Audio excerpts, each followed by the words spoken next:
Hi, so you must be Dion? Yeah, you're Sam? Yeah, that's me. So thanks so much for coming out to do the interview today. It's no problem. Glad to help you. Yeah, I really appreciate it. So should we go ahead and get started then? Sure, ask away. So I guess to start off, first of all, how are your experiences with the education system in Indonesia? And maybe how would that compare to what you've seen here in America so far? Actually, first of all, the number of classes itself is really different. Like, as a middle school student, how many classes did I have? I think it was like 13 or something like that. And then, when I moved to America, I was shocked to see that we only have about 6 classes each day. Actually, it was easier. So, do you think that these classes here in America are more organized, or...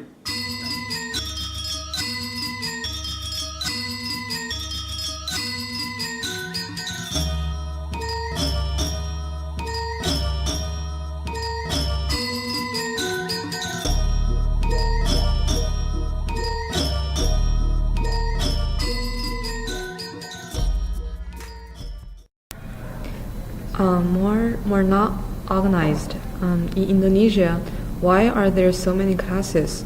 Maybe in order to encourage the students to probably follow those views of study. But when I was in America, maybe it was more focused. It depends on the student. In Indonesia, the government chooses like its students to study this, and everything. Maybe, like I said before, that's why we had to have so many classes in a day. Okay, so high school in general is set up in a very different manner. In first year, pretty much everybody learns pretty much the same thing. And in the second year, you're then divided into different sections: math and science, foreign language, or social sciences, or something like that. So we have to decide. But usually students who haven't made up their mind, they will try as much as possible to get into social sciences first, because they can try for more options for university, more options open-ended. Then you have to compete. Because just to give you an idea, so if you graduate from high school, then you have to compete for a state university, maybe 80% subsidized, very cheap. But anyway, after graduating from high school, and we compete for colleges, they publish who is accepted into what in the paper.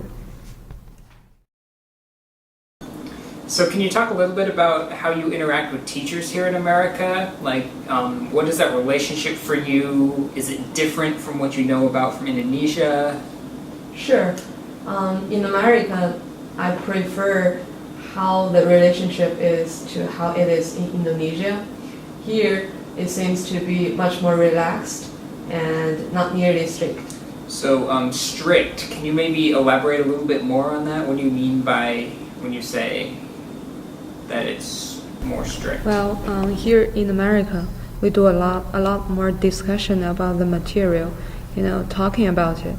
For example, when we read some literary work in an English class, we spend quite a bit of time talking about what we got from it. We'll talk in groups about the book, and then the teacher will ask us what we thought of it, or what we took to be the most important parts. That's basically completely different from how it is in Indonesia. Actually, I had a few teachers like that, just not that many. Not all of them were like those in America, actually. In Indonesia, everything from beginning to end is directly instructed, planned. Most of the teachers in Indonesia would have us read the thing, and then they would lecture, tell us exactly what it is we're supposed to get out of it. Like, no room for our opinions. Again, it's nothing at all like how it is here in America. No discussion, no personal opinions about the work. The teacher tells you the important points to take away, and those are the ones that you have to remember. Okay, so were there any really big differences between how you interact with your teachers here in America versus how you would do back in Indonesia? Of course, in Indonesia, if you go to your class, there is always a distance between you and your teacher. I mean, on one hand, it's not so good, but on the other hand, of course, you have to always show your respect to your teacher. And of course, you never put your legs on your chair like this, or even putting on your hat or something that's not allowed. But in America, you can do whatever or almost whatever. So do you feel it's more casual than it is, say, back in Indonesia? Yeah, it's very casual and kind of individualized in that sense. But in Indonesia, no. So how did you decide to study here in the US? Actually, my parents chose it for me because in Indonesia, when you're a teenager, your parents decide your life. Pretty much, you know what school you go to, what your future is like, what your major is going to be, everything like that. Because it's a very tight sense of family, and you have to be respectful to your family. Being respectful means that you obey whatever course they choose for you. Of course, they choose the best course, right? They really do. It's just not always what you want at the time. But they have the best interest in mind. It depends on what your parents tells you to study. Well, I can tell you the story.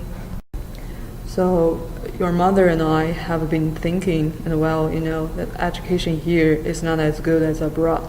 For example, America, Australia, New Zealand, England. You know that, right? Yes, that's true. Well, your mother and I have decided to start applying for a visa so that we can move to America. We have family there, and the schools will be good. It will be a great experience for you, and then you can go to a good university in America and have a good job. But I don't want to spend my whole life studying in America. I feel like I'm being led into a trap. I guess I can try 1 year in America and then see how I like it. And if not, I can come back. We'll see how things go. But we think you will have a lot of fun. Your cousins in America have lots of friends. We've been looking at one of the neighborhoods in North Seattle, maybe Shoreline or Edmonds. It's quiet. Your aunt and uncle say that it's a great town, safer than some larger cities. It's close to Seattle, which looks like lots of fun. What do you think? So are you glad that you came to America? Yeah, I'm very glad. It has been a very good experience, and I have met some nice people. Good for you. It takes a lot of courage, I know, to leave your home for a new place like that. Well, I think that's about it for me. Thank you so much for your time. It's no problem. It's a pleasure working with you.